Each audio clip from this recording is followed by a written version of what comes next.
But as has been foreshadowed, let us now move to our very first panel that we've arranged for you today.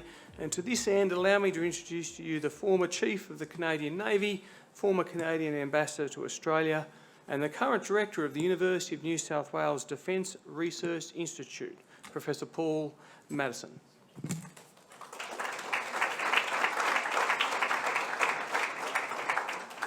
So good morning, everyone. Great start to the Advancing AUKUS conference. And welcome to our special ambassadorial panel. It's my privilege, obviously, to be here to moderate. Thanks for the introduction, Craig. The Defence Research Institute was stood up in 2018 by the university.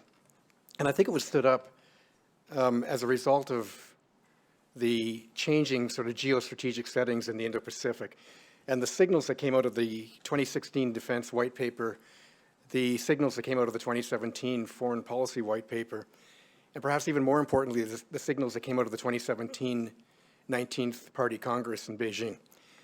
And the university senior leadership recognized that a group of 8 universities like UNSW had a role to play in the national interest. Already established as a defense research and education intensive university, and Professor Sparks spoke about the role of UNSW Canberra here at the Australian Defence Force Academy, but recognizing the need to lift and accelerate, and for universities to play an even more prominent role in the defense research, the defense innovation ecosystem here in Australia. And so the Defence Research Institute, which I have the privilege to lead, we're a small and mighty team. In a nutshell, what we do down and in at the university is to get into all of the faculties, to get into all of the schools, to talk to researchers, and to bring that defense research value proposition to them, and to help them see that their passion, whatever it is they're working on, whether it's social science, whether it's hypersonics, that there is an opportunity for them to find success in their work by pivoting towards the complex defense problem here in Australia that we share with our partners and allies. Conversely, at the Defence Research Institute, we operate up and out, and we bring that UNSW research capacity and bench strength into the conversations with those influencers that have a role to play in driving the ideation, discovery, translation, prototyping, and rapid pull-up into commercialized and scaled competitive advantage capability for the Australian Defence Force and for our allies. So we're in talking to senior uniformed officers, capability managers, talking to division chiefs in the Defence Science and Technology Group, developing relationships, trust-based relationships with Defence Prime chief executives, with other universities, with CSIRO, and of course, importantly, with our partners and allies, United States, UK, Japan, and elsewhere. And we've made a difference. So it's a real privilege for me to be serving at UNSW, and an even greater privilege to have become an Australian citizen just over 2 years ago. We have an extraordinary group of gentlemen here for this panel, and I will briefly introduce you all, and in succession they will come forward and present for 10 minutes or so, and then that'll take us to around 10:15. We'll take some Q&A from you, the audience, and we'll just see how this goes. But look, starting with Kim Beazley, no stranger to anyone in this room. Kim most recently served as Governor of Western Australia. He's a West Coaster, so thank you for coming all the way to the East Coast to be with us here this morning. Previously served as Australia's ambassador in Washington, so some real insights, I'm sure, to share with us there. And previously a long, very distinguished career in politics, serving in cabinet in the Hawke and Keating governments, most notably as defense minister for 6 years. He was deputy prime minister, he was leader of the party, he was leader of the opposition. Pretty extraordinary career in service. So welcome, Kim. George Brandis.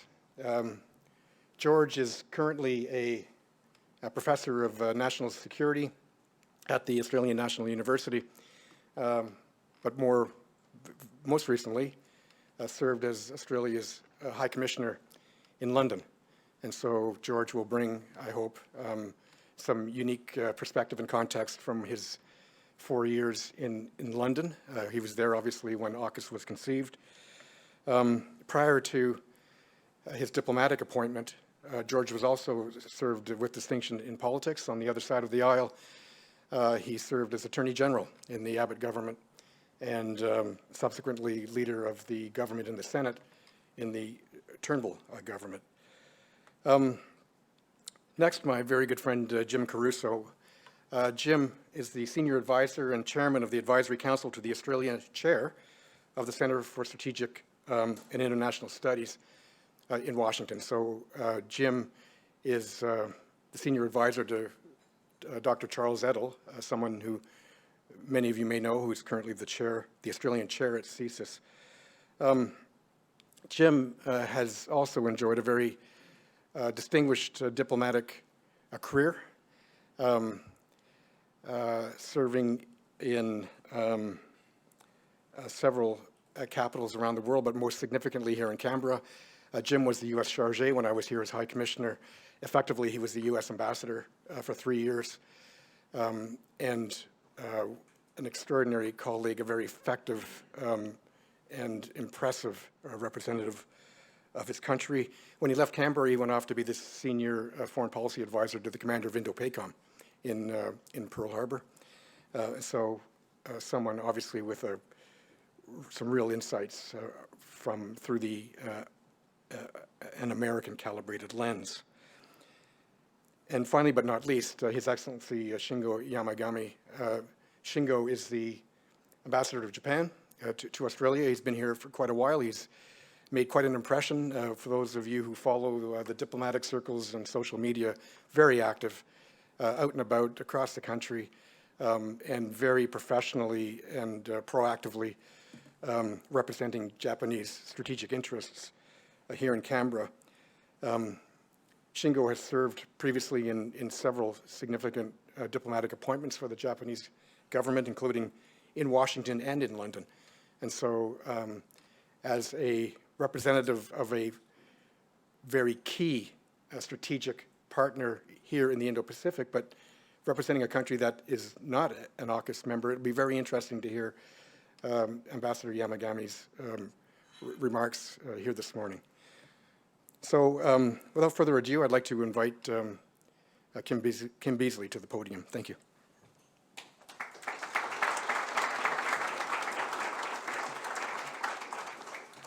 Thank you very much, Paul. Could I begin by, as we always do in Australia these days, acknowledging the Ngunnawal people who are the traditional owners of this land and pay my respects to their elders past and present. I would have made those acknowledgements when I was Governor of Western Australia about 10 times a week. And it threw me back all the years to when I was Defence Minister, and I asked myself this fundamental question. What right have we got to be here? The answer to that question is none at all. We seized this territory effectively by force of arms from 250 nations, and we became the only nation to occupy a continent as a result of that. So we were established effectively by force of arms, and we sustain ourselves by force of arms, and nobody in particular around the globe feels all that much obligation to see that we contain ourselves here. So get that in your heads and reflect on that as we look at the importance of the defence function.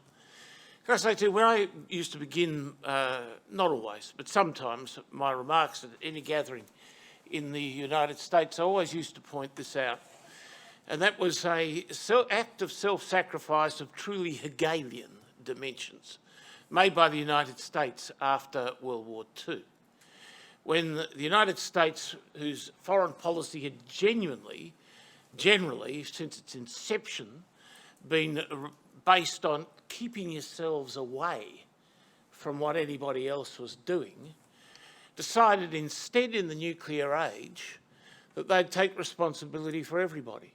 And that beautiful country with those lovely people were prepared to make themselves hostage to what the Bulletin used to describe in Europe as the mad continent, and of course to endless sources of warfare in Northwest Asia.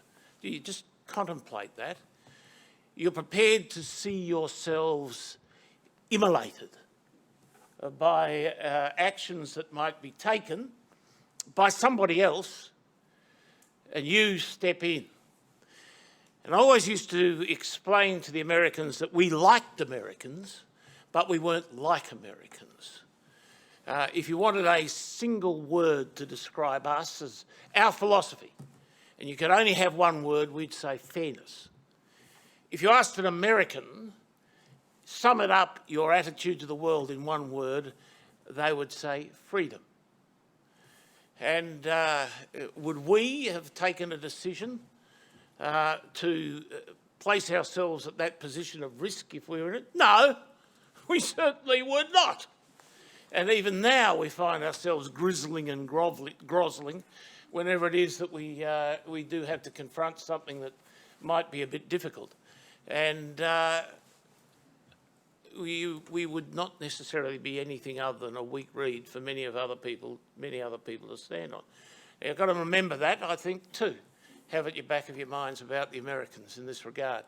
This isn't a treaty that we're talking about here. We have a fabulous treaty with the United States. It's granular and it's buried deep, and it incorporates our a position in their global strategic posture.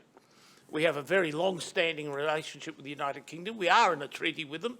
It's the five-power defence arrangement. It does involve commitments, at least to the defence of the Malayan Peninsula. So we've got military treaties there. This is something which is done for our benefit. You need to understand that. AUKUS is for our benefit. That's why we're actually in it and why these things are being done. There are 2 points I think flow from that I'm going to make and then sit down. The first is we need to do what we need to do to properly defend ourselves.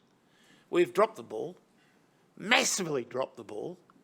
You know, when I was Defence Minister, we were at about 2.5% of GDP and 8 to 9% of the budget. We're now at 5.5% of GDP, 5.5% of the budget, and about just hit 2% of GDP again after 25 years. Total misunderstanding of the 87 White Paper had nothing to do with the Cold War. The 87 White Paper was about the defence of Australia. It contained within it elements of our strategic posture that did have something to do with the Cold War, but not one element of the posture that the actual force structure that we had, not one element of it was a dependency on commitments related to the Cold War. It was about defending ourselves. And we basically walked away from that and took the peace dividend that other people were entitled to, but we were not. I got Marcus Hellier from ASPI to do some stats on what would have happened to our spending figures had over the last 25 years we'd kept them up. Now, if we'd done that, at the minimum, we would be now spending $8 billion a year more on defence than we're spending at the moment. And on another set of figures, $18 billion a year more that we're spending at the moment. So that's between $8 and $18 billion. Our defence forces would look absolutely nothing like the way they appear now. This year, our expenditure in the budget on the disabilities insurance surpassed our spending on defence. There needs to be a truly massive smartening up here, and if AUKUS can do that for us, that would be a very good thing indeed. The final thing I want to make is, since we are principally the beneficiaries of all of this, though much of it, it has to be said, under other agreements was already being done, those areas that we isolated under AUKUS for research purposes, all of them pretty well all of them, not necessarily as actively as we will now pursue, but pretty well all of them were being done by us in the United States prior to AUKUS being created. But there is one thing we can do with AUKUS, and it's not mentioned by anybody, nothing in the agreements or the discussions around it, but we could actually totally change the global strategic posture in favour of the United States and of the democratic powers generally. And that is, if we actually took a serious look at mining and processing rare earths. We have the biggest rare earth mine in the world. It's kept alive by the Japanese, who whenever the Chinese try to undermine it price-wise, the Japanese step in and buy the product at a commercial rate.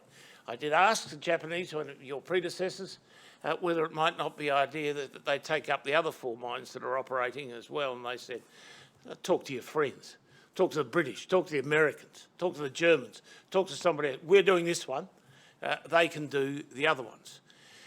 And we could, and we've started to add processing.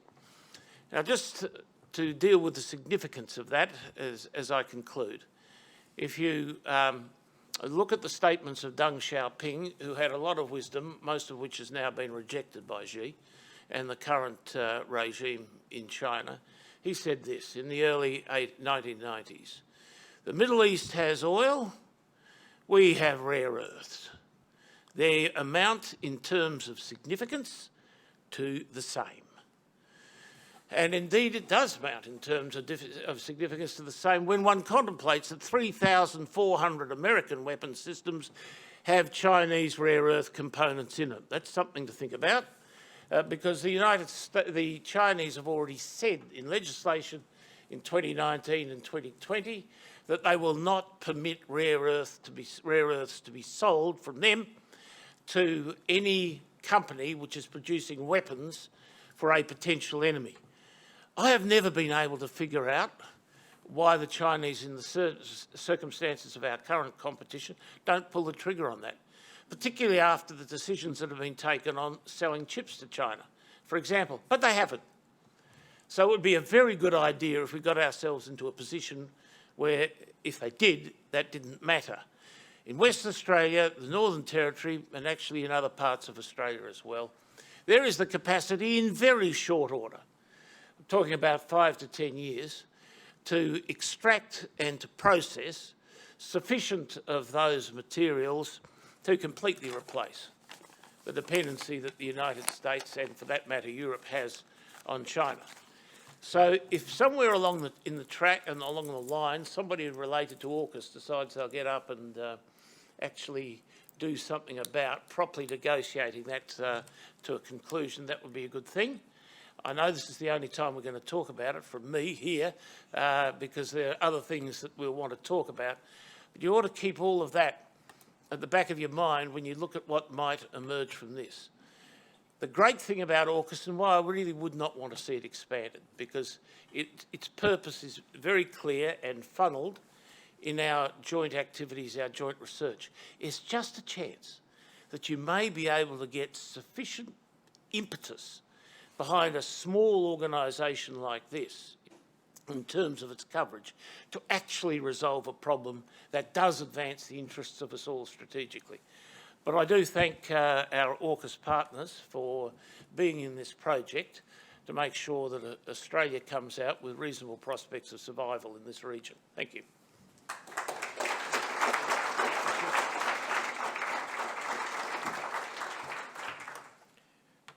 Well, thank you, Kim. We were not disappointed. Thank you for bringing your well-known passion, conviction, and intellect and energizing the room here this morning.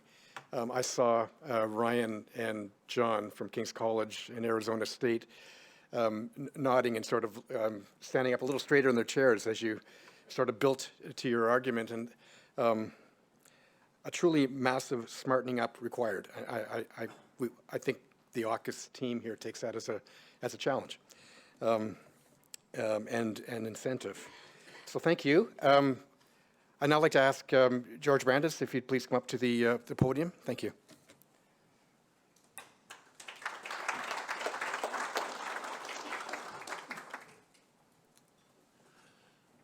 Thank you, Paul. Good morning, ladies and gentlemen. Can I also begin by acknowledging the traditional custodians of the Canberra district, the Ngunnawal and Ngambri people, and pay my respects to their elders past and present. In the absence of a representative of the UK government here in this panel, I don't know what's become of Vicky Trudell, the High Commissioner, but I thought that I would use my time in making some observations about AUKUS from a British point of view, not obviously speaking on anyone's behalf but my own, but drawing upon the way I perceived the British reaction to AUKUS, because, as Paul has said, throughout the time that AUKUS was negotiated, I was the High Commissioner in London and had a pretty close familiarity with it. And I want to touch on two things in particular.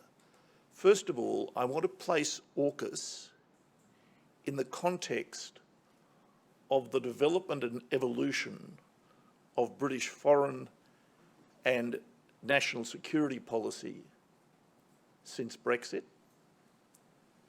And secondly, I want to make some observations about how domestic British politics may affect AUKUS in the medium to long term, particularly in view of the likelihood, in my opinion, of a change of government in the United Kingdom in 2024. So, turning to the first of those two topics, it's really impossible to interpret British foreign policy in recent years without regard to the fact that Brexit absolutely overwhelms the strategic thinking of the United Kingdom. Brexit, as you will recall, was the result of a referendum in June 2016. It destroyed two prime ministers. It was the work of Boris Johnson's prime ministership to, as he said in his 2019 general election slogan, to get Brexit done, and he did. Brexit occurred in January 2020, just before Britain was overwhelmed, as was the rest of the world, by the pandemic. But in the context of the fundamental change in the nature of its relationship with Europe that Brexit caused, a very deep reassessment of Britain's place in the world was undertaken in Whitehall. It was in particular led by the Prime Minister's Foreign Policy Advisor, John Bew. And the outcome of that rethinking of Britain's place in the world was a document published exactly 6 months before AUKUS was announced, on the 16th of March 2021, called the Integrated Review of Security, Defence, Development and Foreign Policy. And all thinking about Britain's sense of its place in the world really has to focus on the integrated review, which, as the name suggests, drew together all of the different outward-facing interests that the United Kingdom has and tried to integrate them into a view of Britain's global place in a post-Brexit world.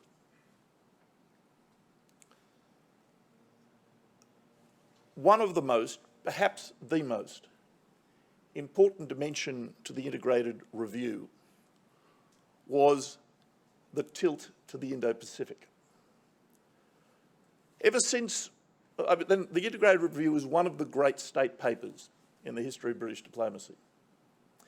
Ever since the government of Harold Wilson in 1968 declared that Britain had no fundamental interests east of Suez, a position that was somewhat walked back from, and Kim mentioned the five-power defence arrangement, but by and large, for the last half century, that has been largely true, that Britain has not identified itself as having important strategic interests beyond the Euro-Atlantic. The integrated review reversed half a century of British strategic thinking by embracing this concept of global Britain. Global Britain is a phrase, by the way, that had first been used in a trade context to describe Britain's wish to engage in an independent trade policy as one of the Brexit dividends. But as perceived by the integrated review, global Britain was as much a strategic as a mercantile vision of Britain's future. And the tilt to the Indo-Pacific was at the heart of it.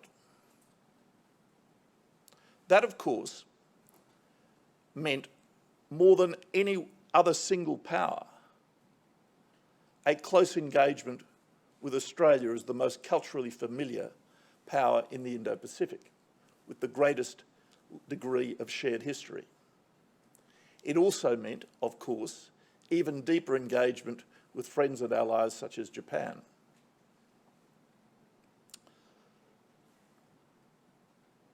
AUKUS announced exactly 6 months later, on the 15th of September 2021, can be seen from the British point of view as putting flesh on the bones of the tilt to the Indo-Pacific, which underlay the integrated review.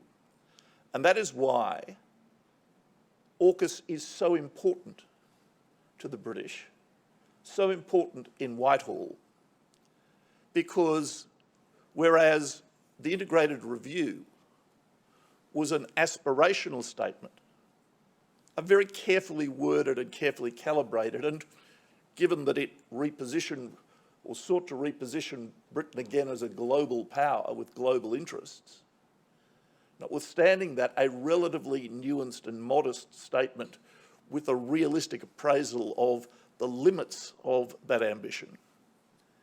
Nevertheless, AUKUS was for the British the practical demonstration or the practical statement of how that greater level of re-engagement with the Indo-Pacific was to occur. So AUKUS is very important to the British indeed.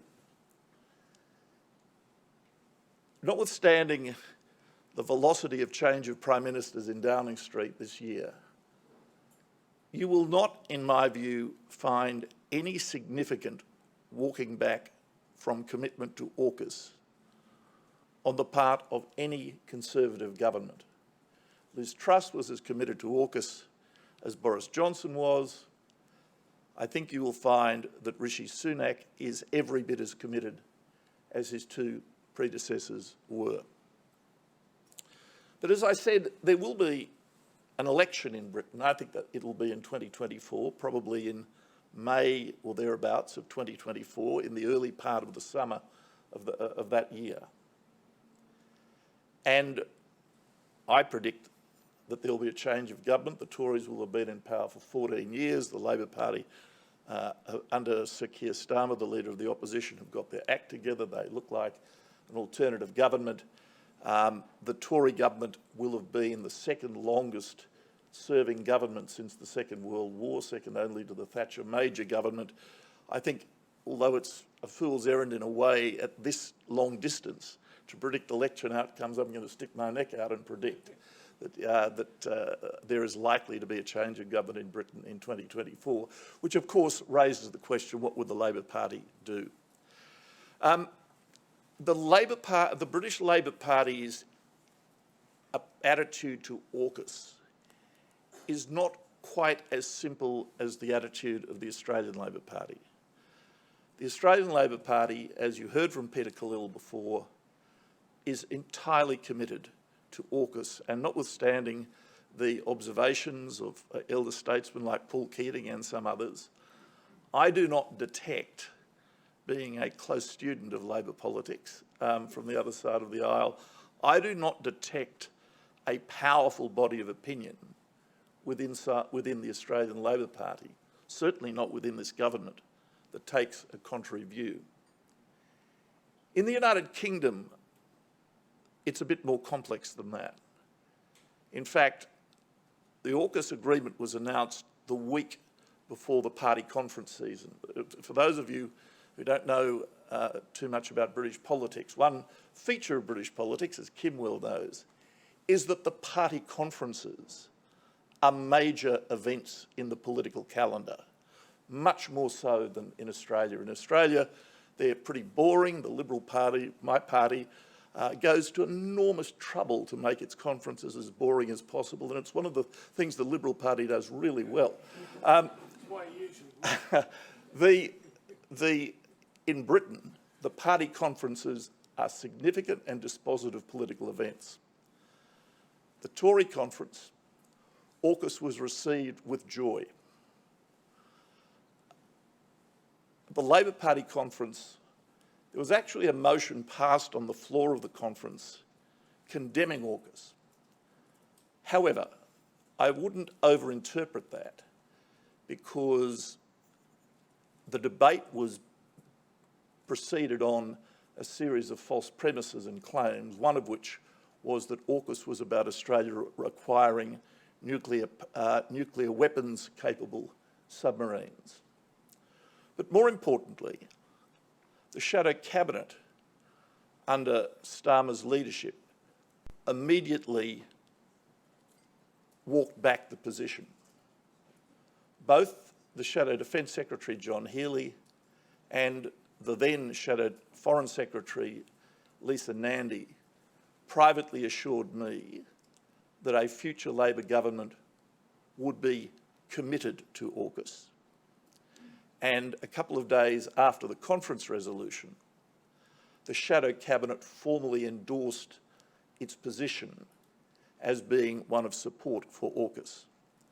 Now, within the British Labor Party, Starmer's position in the last 12 months has considerably strengthened. If he's the Prime Minister after 2024, he will have his way. So my expectation and prediction is that were there to be a Labor government in the United Kingdom after the next election, its commitment to AUKUS would be equally as strong. Thank you.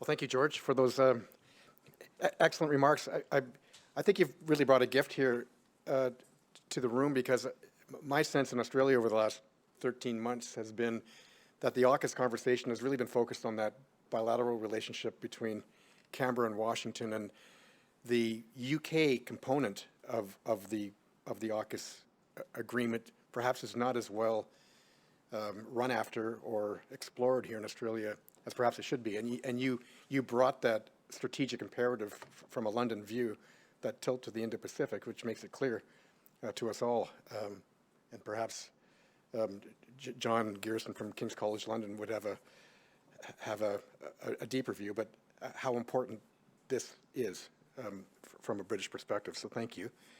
I'd now like to introduce or to invite Jim Carouso to come forward and give us that view from Washington. Thank you.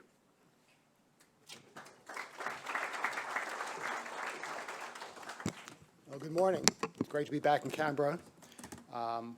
Following George and Kim, I feel like the guy who followed Don Bradman in the batting order. What am I going to do? Americans, you can look it up. I also broke my glasses, so all good. So what my buddy Paul asked me to do is talk about American strategic intent and AUKUS.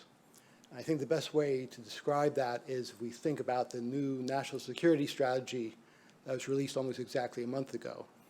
And each administration releases at least one national security strategy. And if you look at the evolution of these documents, you can see how the U.S. has changed over the years.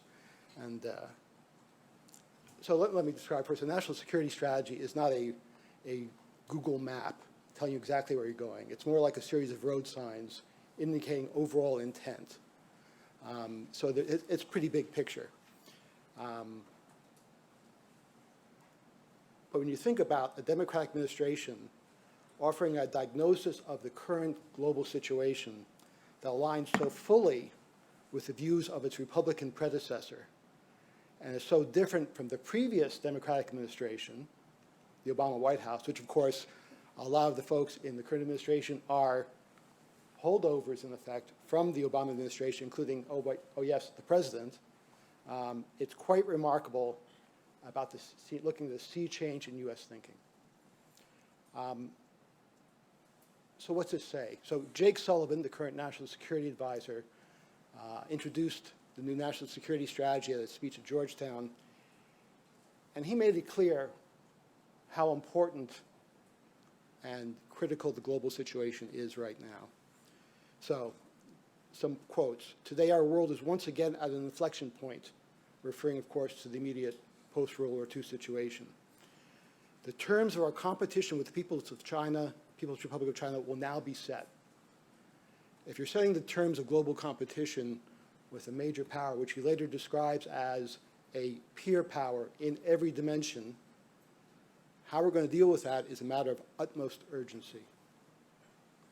The window of opportunity, he also goes on, looking at global challenges like climate change and pandemics and food security and energy transition, are narrow opportunities for us to address these issues now, even while we have Russia and Ukraine and an increasingly aggressive and ambitious China. So he sums up, basically, the post-Cold War era is over. Competition is underway between the major powers to shape what comes next. AUKUS is a critical component of doing that shaping of what comes next. Let's back up a minute and see how we got to this. Because when I started at the State Department 27 years ago, even before that, the idea was things like countries that trade don't fight. Therefore, if we trade more with China and invest with China, that will help bring them into the global order. Because they'll have a stake in the global order that made them richer, which is the goal. The growing middle class will have a stake in the international system, and as people get richer, they demand more rights. And so democracy would inevitably become more evident in the Chinese system. And then, of course, we saw that actually played out after Tiananmen. So the massacre occurred in December 1989. China joined the World Trade Organization in 2001, less than 2 years later, at the encouragement of all our countries, certainly including the Clinton administration, because again, the idea was embrace them, bring them in. In the face of South China Sea island building, right, 2016, 2015, we encouraged the countries of the South China Sea on the littoral, especially the Philippines, to take the matter to International Court of Arbitration at The Hague. And we sent armies of lawyers to help them. And of course, the arbitration panel found overwhelmingly that China had absolutely no claim. And we encouraged China as caretakers with us of the international order to abide by this, or at least negotiate how to go about this. But of course, what China did was talk to the hand. We have no interest, we pay no attention to this ruling. Unfortunately, the lessons that the Chinese seem to take from things like a very weak reaction to this effort of the U.S. to instill the international law in South China Sea, to the Tiananmen massacre, to ongoing expansionism of Chinese influence around the world, was weak. We had the pivot under the Obama administration, but the pivot was about us paying more attention, not really pushing back. It talked about putting more military resources into the region, which we did to some extent, but as always, exigencies elsewhere always inhibit us a bit. But this national security strategy lays it out.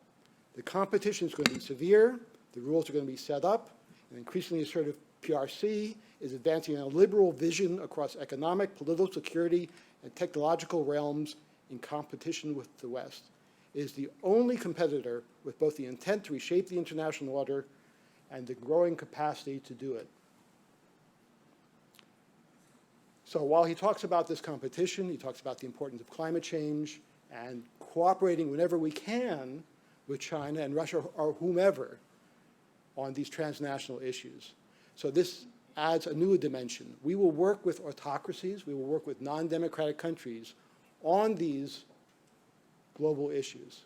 We're not going to have democracy as the be-all and end-all of our cooperation with other countries. Slightly different from previous administrations, because now the competition with China is so severe that we can't pick winners and losers in our paying attention in the region, and also because these transnational challenges are so severe and so urgent. So we're going to mobilize the broadest coalition of nations to enhance our collective security. And he talks about alliances over and over and over. And this is not just a reaction to the Trump administration's rather transactional approach to alliances. This is because we recognize that China is a competitor with advantages in certain technologies especially, and the only way we can compete is working with similar advanced economies and societies like Australia and the UK to cooperate together to push back, to align our resources, to work together in every way we can. So, what has the U.S. actually done to follow through with this? Well, first we have, as was mentioned earlier, the semiconductor ban. So we are saying we've been working with China too long, and they've been stealing our technology or buying our technology or working with American companies or other companies such that they have a lead over us in things like artificial intelligence and potentially hypersonics and potentially machine learning, things that are going to define the rest of the century in terms of competitive advantage. Well, now we're going to say no more, because the one thing we still have a lead in is semiconductors. So as Jake Sullivan described it, we're going to build a small yard with a high fence. The small yard is semiconductors, but they won't be able to get over it if we have anything to do with it. The other thing is working with countries like Australia on these other technologies, on developing our own capabilities in hypersonics and cyber and machine learning and artificial intelligence through things like AUKUS, through things like IPEF, the Inter-Pacific Economic Forum, to bring other countries in the region to work with us economically. Through infrastructure programs, as Peter Khalil mentioned, where we have a $40 billion program set up under the G7 to help compete with BRI and provide opportunities for countries that want 5G or subsea cable connectivity or other internet connectivity, that they don't have to use the Chinese solution because it's the easiest to use or the least expensive to acquire. Now, these are all important things that require huge changes in the way the U.S. government operates. We've been operating in the Pentagon and my old boss at the State Department under the assumption we're the most powerful country in the world, and therefore, with the best technology, and therefore we're going to dole out our technology to countries. And we can take our time deciding who gets what in terms of our latest weapon systems or cooperation, and that's our export control regime. It is not fit for purpose anymore. It's fit for another century. And as Peter Khalil mentioned, it is a critical component to overcome this if we're going to have AUKUS succeed. And what's so frustrating in Washington is everyone agrees with that statement. Everyone, and nothing bloody happens. Because the bureaucracy says, I get punished if I give out secrets. And I don't know what's good. Similarly, in the intelligence community, the no foreign signature on intelligence documents. No foreign meaning no foreign eyes can see it. Why? Because if I'm an analyst, I don't get in trouble if I say no foreign. So that's the default aspect that has to change. Our Air Force, to its credit, has now put out a command that if you want to put no foreign on the document as an analyst, you have to get the permission of the general officer. Well, that changes the thinking, doesn't it? So huge change in operation. So things will change, but I encourage all the Australians and Brits and anyone else in the room, you need to keep pushing our bureaucracy because it is a big old aircraft carrier that moves slowly. And while intent is there, It takes much longer than it should in a time when we don't have time. I think I'll leave it there, except to say one other thing. I've been asked several times, is the U.S. reliable? What if a Trump or Trump-like person comes back and we have America first, and America first means America isolationist?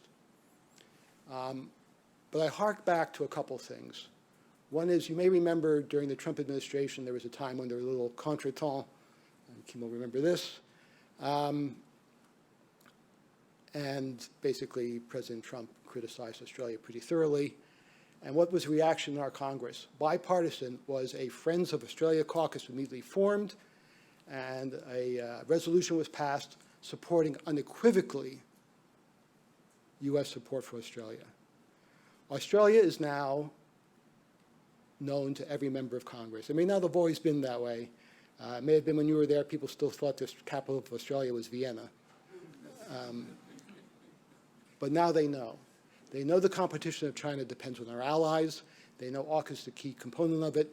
They may not understand exactly what AUKUS is, but they want us to succeed. And I think we'll get there. We just have to keep pushing. Thank you.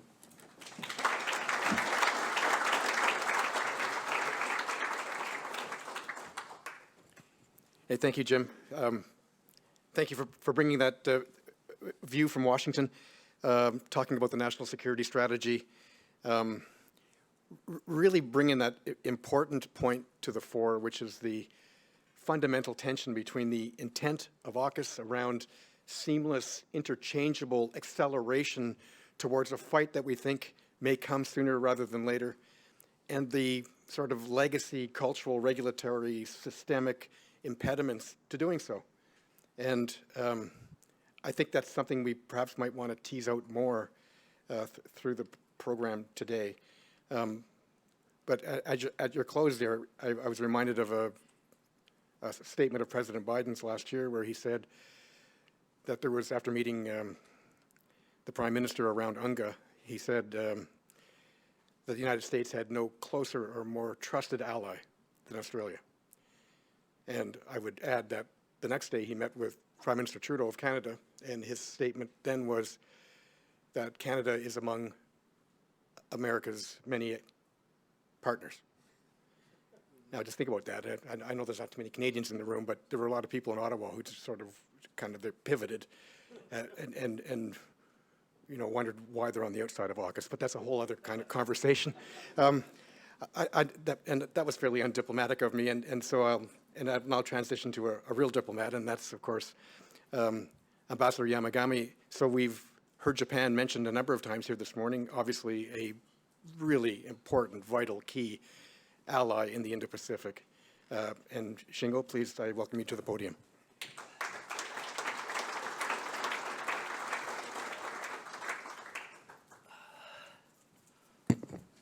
Good morning to you all. Listening to three heavyweights, I gather your stomach must be full by now. So let me, serve your dessert in the form of, matcha ice cream or whatever. By the way, batting order number 4, comes with great honor in Japan. We are a country of baseball. Before I start my remarks, I would like to first thank Paul and the University of New South Wales for the opportunity to address you today. Paul's efforts to engage with Japan and increase its profile here in Australia is deeply appreciated by both myself and in Kasumigaseki, and long may our work together continue. Ladies and gentlemen, on that note, it is indeed a pleasure to join such illustrious company in the familiar surrounds of the National Press Club to speak on Japan's position concerning AUKUS and what we envision our contribution to the trilateral arrangement between Australia, the United States, and the United Kingdom will be. At first glance, some might argue that Japan has no skin in this game. After all, AUKUS is primarily a defense technology sharing agreement between 3 long-term allies, all from English-speaking countries of European extraction, Brexit notwithstanding, with a long history of interoperability, personnel exchanges, and technology sharing. A quick glance at Australia's defense sector would reinforce this view. Just look at the names alone. Lockheed Martin, Boeing, Northrop Grumman, and BAE Systems. The degree of integration of US and UK defense industry involvement in the Australian Defense Force is unmistakable and speaks to the long history of these three nations in reinforcing one another's capabilities. So why should AUKUS matter to Japan? Well, ladies and gentlemen, I am here to tell you that AUKUS matters to us a lot. That was made abundantly clear by the Quad Leaders Summit in Washington last year. That came almost immediately after the AUKUS announcement. Then Prime Minister Suga categorically declared, and as the first leader to do so in this region, that Japan welcomed the formation of AUKUS, which would play an important role for the peace and stability of the Indo-Pacific region. But what does Japan's support mean in practical terms? And what implication does it have for Japan's cooperation with the AUKUS partners? It would not have escaped your attention that recently Japan and Australia reached another milestone in our defense relationship. Last month, I had the honor of accompanying Prime Minister Kishida in his historic visit to Perth, WA, to meet with Prime Minister Albanese and sign the updated Joint Declaration on Security Cooperation. The most significant development from that new document was the promise to consult one another on any regional contingency that may arise in the future. This makes Australia Japan's most important defense and security partner outside of our pre-existing alliance with the United States. It was a step that we are prepared to take with a special strategic partner, and evidence of the deep degree of trust and shared interest that we have with Australia. Coupled with the signing of the Reciprocal Access Agreement between Japan and Australia in January this year, which itself will dramatically increase the number and range of exercises undertaken between the JSDF and ADF, 2022 has been a watershed year in forging a new security dynamic between Japan and Australia.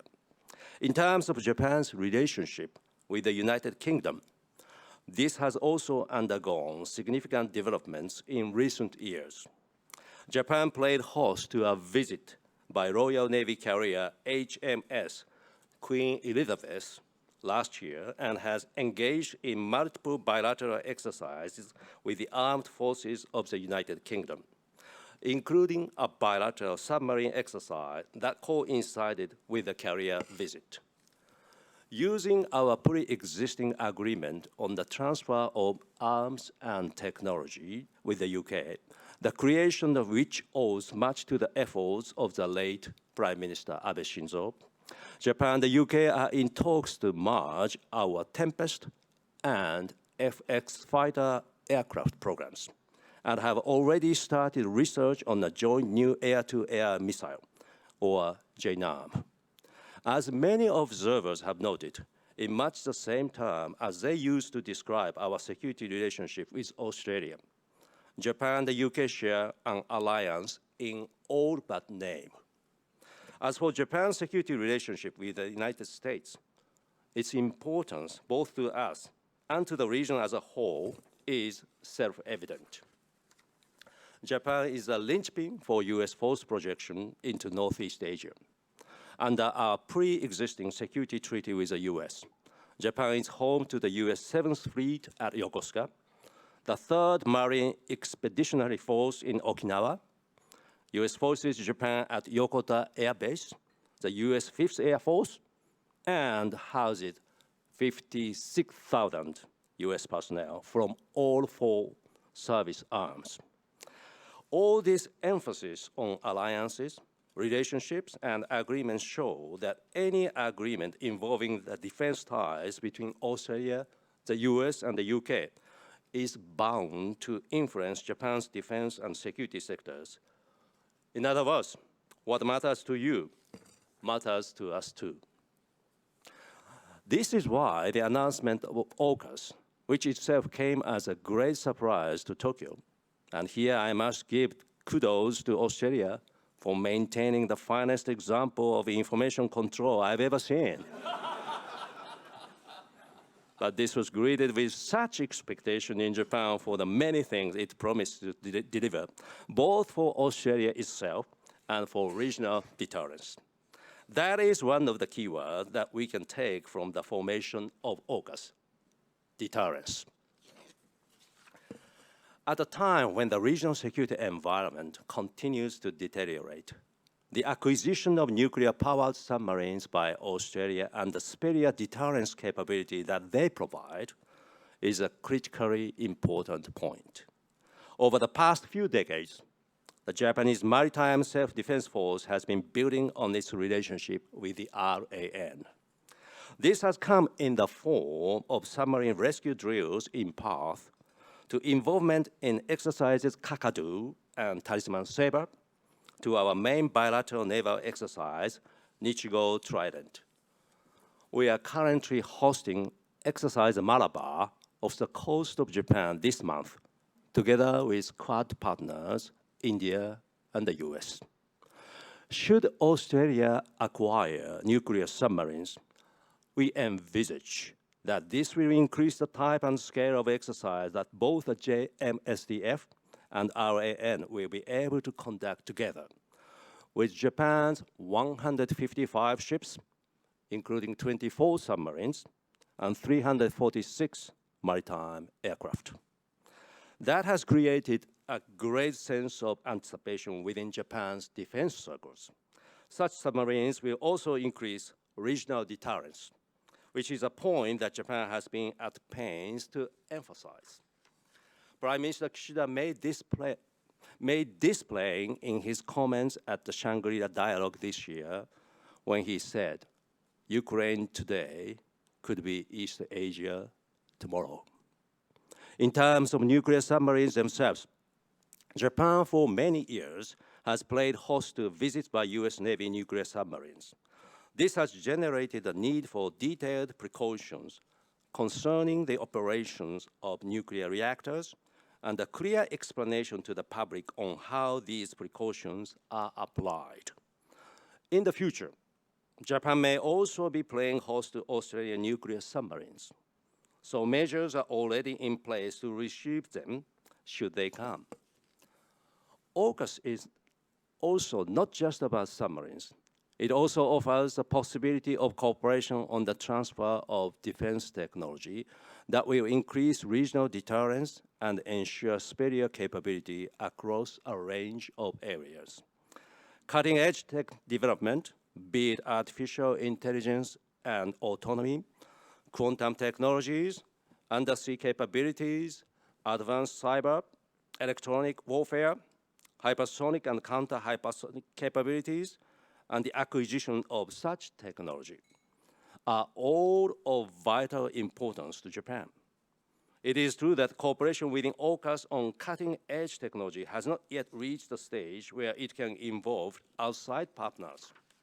However, Japan stands ready to discuss with Australia, the US, and the UK areas where we can cooperate bilaterally on defense technology. The example I gave earlier of Japan and the UK discussing the joint development of fighter aircraft is a case in point. With bilateral cooperation advancing in strides, there is plenty of potential for Japan to collaborate on a specific project within the framework of AUKUS. There are certainly expectations in Japan regarding just such a development. This brings me back to Prime Minister Kishida's visit to Perth. As part of the joint declaration, which forms the basis of our defense relationship for the next decade, it stated that we will cooperate on cutting-edge technologies, not only on a bilateral basis, but with the US and other partners. That in itself promises to increase interoperability between the JSDF and ADF across the board. So as you can see, Japan's cooperation with AUKUS holds great potentials. So at a time of great uncertainty, where the rule of law is under threat and autocrats seek to undermine the dual causes of peace and stability, an arrangement like AUKUS is an experience born of necessity. While Japan is an outlier to the core purpose of AUKUS, we are no less influenced by its intentions, and will certainly be influenced by its results. If Japan may play a part in bringing this plan to fruition, our bilateral and multilateral ties with each of the AUKUS partners will reap the benefits. So in the meantime, we'll do as an old Japanese proverb dictates. 石の上にも3年. Wait on the stone for 3 years, for patience brings its own rewards. Thank you very much.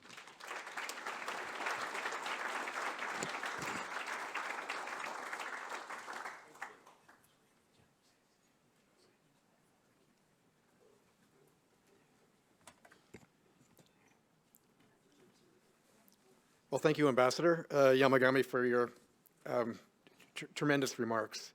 You noted at the outset that you were batting fourth. That's cleanup. There were 3 people on base. You hit a grand slam. Thank you. Thank you. I was up in Tokyo a couple of years ago as part of a Team Defense Australia delegation, and talking to defense scientists from ATLA, the equivalent of the Defense Science and Technology Group in Japan. They had just unveiled their science and technology strategy, just like Professor Tanya Monroe had done here in Australia. And I was struck by the similarity between those science and technology strategies. It was the same disruptive technology priorities, and it spoke to that interoperability, that interchangeability, that common assessment of the threat and the need to develop seabed to space, all-domain capabilities to strengthen deterrence, as you so well spoke to, but equally to boost readiness to defend and, if necessary, strike if it comes to that. Wonderful remarks by all 4 of our panelists, just tremendous this morning. We now have some time for questions to our panelists, so I would ask hands up if you would like to ask a question. We've got the roaming mics, and we'll get underway. Yeah, are there any hands? Let me ask one question then to start while you're thinking about what you'd like to ask, and that's around strategic urgency. AUKUS seems to be, at its core, a shared intent to drive faster, to drive harder, to collaborate more seamlessly in order to sustain that competitive advantage, noting that China being assessed as the pacing challenge may have developed peer or even superior capabilities in some of these all-domain aspects of military operations. Do you feel here in Canberra, in Washington, in London, and also Tokyo, do we have the settings right? Are we moving forward at the pace that you assess is necessary, driven in part by AUKUS?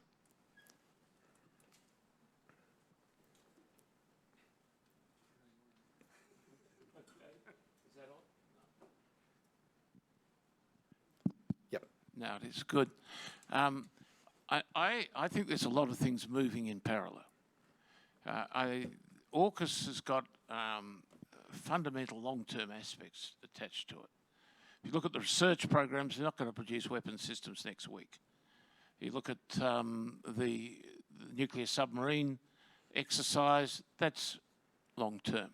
You look at the current strategic defence review here, it's about the next 3 years. So this is chewing gum and walking at the same time. And the long-term component here is critical, particularly if we use it properly. It is by no means the only set of agreements in which we are engaged, all three of these parties, or other people like the Japanese are engaged with us. So AUKUS needs to be seen for actually what it is. It's about really deepening a research and ultimately a development relationship, and it stands quite reasonably, I think, on that. Thank you. So Kim spoke earlier about rare earths and how we are all beholden to China for the supply of rare earths that are processed. The U.S. Department of Defense has contracted with Linus Rare Earths to build a couple of processing plants in Texas, but these are test plants. Now, I don't know what a test plant is, but it's not going to produce nearly enough for our needs. So if a sense of urgency were really there, they wouldn't be test plants. We'd do a lot more mining in the U.S., and we'd have government support for processing, whether in Australia or the U.S. or wherever. Similarly, I was in Adelaide last week, went to Lot 14, saw some of the tremendous technologies Australian companies are working on, but they're doing it with one arm tied behind their back because they're doing it without sufficient input from the U.S. military of what is needed and how they'll buy it, because Australian DoD doesn't buy enough to make it commercially viable for them to build it. So this has to be a joint U.S., UK, Australia effort to say, all right, who has the technologies, and we're going to buy it, and we're all going to buy it, and just get on with it. We're still stuck in, well, what's it going to cost, and who else is doing it? And again, a sense of urgency says do it, not study it to death. I think that AUKUS is proceeding with an impressive degree of urgency. And in fact, I was surprised at how quickly it was put together, as a matter of fact, from when the early exploratory conversations occurred to the announcement in September of last year. Given the significance and depth of what it was, it surprised me how quickly it was put together. The other observation I'd make, Paul, is this. So much of the conversation about AUKUS is about submarines. Submarines, for the reasons everybody in this room is well aware of, are maybe going to be the last operationally deployable element of AUKUS.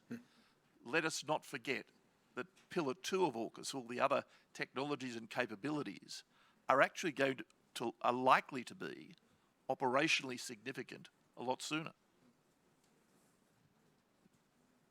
One criticism we often hear in some parts of this region, vis-a-vis AUKUS, is this is provoking arms race. And to those opinions, I would like to point out just AUKUS is an answer by 3 countries to deteriorating security environment in this region. In this regard, Japan has a lot to say because we are a frontline state facing various challenges in the very, very dangerous, tough neighborhood of Northeast Asia. I was referring to this, revised joint declaration on security cooperation between Japan and Australia. It was revised for the first time in 15 years. The first one was issued by John Howard and Abe-san back in 2007 because the security environment has drastically changed for the past 15 years. For example, China's officially announced military budget increased more than quadrupled. And China's entry into territorial waters around Senkaku, is on steady and dramatic increase. And look at DPRK. They have started shooting dozens of missiles into the Pacific Ocean, Sea of Japan. This is the kind of, security environment, we are facing. So I think this is a natural answer, and we don't have any luxury of time on our side. Thank you. We have about 5 minutes to go, so I will go to this gentleman here and then to you, Peter, and then we'll wrap up. Good morning. Dr. Mark Bailey from the Naval Studies Group at ADFA. A question mostly for His Excellency. Noting the strategically stabilising impact that the Anglo-Japanese alliance of 1904 to 1923 had in North Asia, might there in future be an appetite in Tokyo for more formal alliance structures? Whenever you talk with Japanese opinion leaders, they quite fondly recall this Anglo-Japanese alliance of 1902. But when I went to London, I didn't really notice many British thinkers are talking about that alliance. That was one of just so many as far as British are concerned.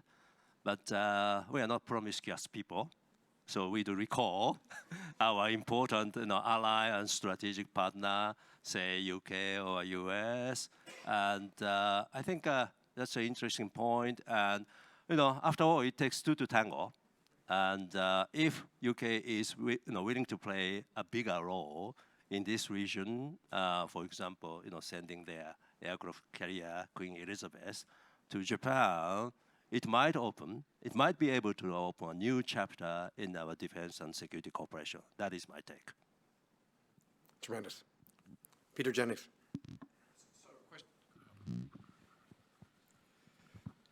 Question for George and Jim, if I may, although the others may have a view, and it's about bureaucratic inertia. So I'm of a background that I've lost some skin in the ITARS game over a number of years, and have often felt that there was one place in Washington DC. Almost all of the United States loves Australia, but inside the State Department, there's a little group controlling arms exports that seem to think we were kind of akin to North Korea, and I'm just interested to get your perspective on, so how do we break that barrier down? And George, my question really goes to, I sense a certain Whitehall skepticism still about the tilt to Asia, and a bit of a view that we just have to wait out one, perhaps two prime ministers, and then things will revert back to normal and we can concentrate on Europe, as is our natural want inside London. So from a bureaucratic rather than a political perspective, interested in your thoughts on how's that barrier going to be broken down to deliver on AUKUS substance?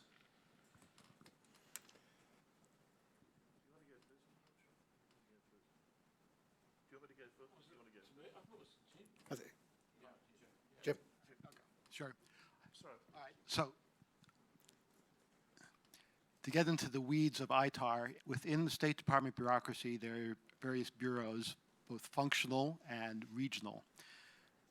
Export controls falls within the Political Military Functional Bureau, and within that, it's this relatively small group of people who have to issue the export licenses. Why at State Department? Because the idea is a foreign policy decision if the country in question is to be trusted with this critical technology.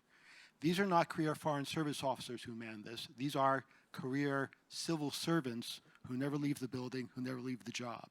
This is the only thing they do. All right? They are there to protect our national interests, and this is it. They look at our legislation that says how they're to think about it writ large.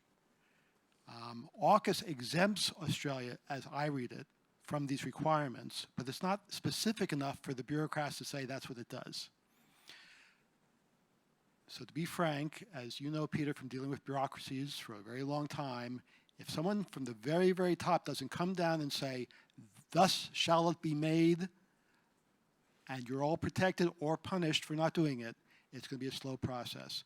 So I'm personally hoping that when the Prime Minister and President Biden met earlier today, the Prime Minister said, hey buddy, we got a problem.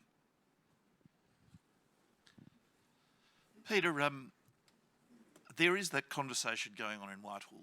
No question about that. The integrated review to which I referred was a Downing Street and Cabinet Office-led initiative, not a Foreign Office-led initiative. And there is always, in any bureaucratic system, areas of resistance. Within different departments of state and different elements of Whitehall, there are differences as well. For example, the Ministry of Defence has a different perspective than the Foreign Office.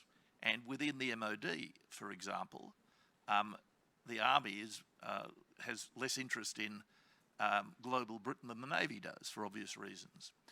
The war in Ukraine has focused that discussion, and there are some voices in Whitehall and in the defence and strategic policy community who are saying, well, the invasion of Ukraine on the 24th of February serves as a reminder that regardless of the aspiration for a globally effective British posture, our vital interests remain essentially European continental interests. That discussion will continue, but I think it would be wrong to assume that the default position in Whitehall in the end is going to be one of, as it were, parking the integrated review as a relic of the Johnson Prime Ministership. I think it's moved on beyond that. And the commitment to AUKUS, which of course for the United Kingdom potentially has a very important industry and research dimension as well as a strategic dimension, will be one of the drivers that keep the United Kingdom very committed to AUKUS. John, we're at time, so perhaps you could bring your question in during the break. Ladies and gentlemen, an extraordinary panel here this morning. So interesting. Please join me in thanking them for being here.